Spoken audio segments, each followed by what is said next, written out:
ota laudan alareunasta kiinni molemmilla käsillä rapuotteella. Lähde potkimaan, kasvot vedessä, ranka neutraalina suorassa asennossa.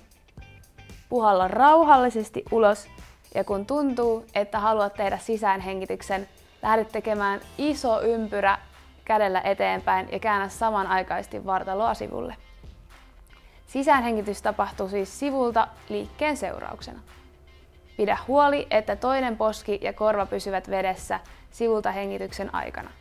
Vie kasvot veteen, kun käsi palautuu eteen, olet saanut tehtyä sisäänhengityksen.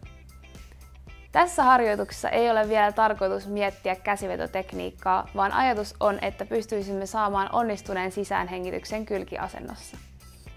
Yleisimmät ongelmat harjoituksessa on, että vartaloa ei käännetä riittävästi sivulle, jolloin ei ole tilaa hengittää.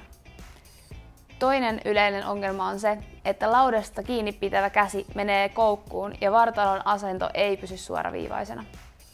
Pidä huoli, että edessä oleva käsi on täysin ojennettuna ja työnnä lautaa kohti menosuuntaa.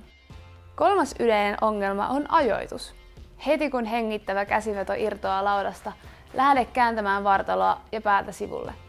Sisäänhengitys tapahtuu, kun käsi on hartialinjan takapuolella.